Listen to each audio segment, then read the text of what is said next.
Zee media, Rajkot. અમદાવાદના વસ્ત્રાલમાં તોફાન મચાવનાર આરોપી સામે કાર્યવાહી કરવામાં આવી, કડક કાર્યવાહી કરવામાં આવી। રોહિત કિશન સોનાવણીના ઘરે પણ તંત્રએ કાર્યવાહી કરી છે। રોહિતના ગેરકાયદેસર ઘર પર તંત્રનો હથોડો પડ્યો છે। આયુષ રાજપૂતને પણ પોલીસે કાયદાનું ભાન કરાવ્યું। ભાઈપુરામાં આયુષ રાજપૂતના ઘરે દબાણ હટાવવાનું કામ કરવામાં આવ્યું છે। આયુષના ઘરે લાગેલું તાળું તોડીને કામગીરી હાથ ધરાઈ। હાટકેશ્વરના ટપોરી આશિલ મકવાણાની પણ સર્વિસ કરવામાં આવી। પોલીસે ટાંટિયા તોડ સર્વિસ કરીને તેને કાયદાનું ભાન કરાવ્યું છે। આશિલના ગેરકાયદે મકાન પર તંત્રનો હથોડો પડ્યો છે। હાટકેશ્વરના વૃંદાવન એપાર્ટમેન્ટમાં રહે છે ટપોરી આશિલ।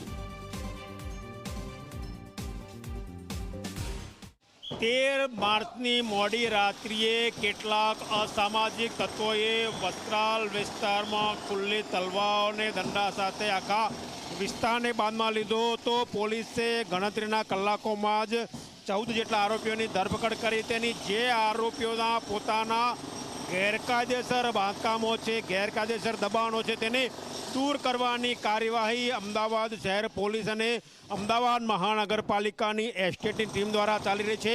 આ દ્રશ્યો તમે જોઈ શકો છો કે આશિલ મકવાણા નામનો જે આરોપી છે, જે અમદાવાદના ખોખરા વિસ્તારમાં હાઉસિંગના મકાનો ખાતે રહે છે, જ્યાં તેને ઇલીગલ બાંધકામ કરેલું છે અને એ ઇલીગલ બાંધકામ તોડવાની કાર્યવાહી મહાનગરપાલિકાની ટીમ પોલીસની સાથે મળીને કરી રહી છે। નોંધનીય છે કે આ અગાઉ 4 જેટલા આરોપીઓના ઇલીગલ બાંધકામ તોડી પાડવામાં આવ્યા છે અને હાલ આ 6થો આરોપી છે જેનું ઇલીગલ બાંધકામ તોડવામાં આવી રહ્યું છે। 5મા આરોપીનું મકાન ઇલીગલ હતું કે કેમ તે અંગે મહાનગરપાલિકા ખરાઈ કરી રહી છે, પરંતુ જે પ્રકારે સમગ્ર વિસ્તારને બાનમાં અસામાજિક તત્વો લીધો હતો તેની સામે હાલ દાદાનો હથોડો ચાલી રહેલો છે।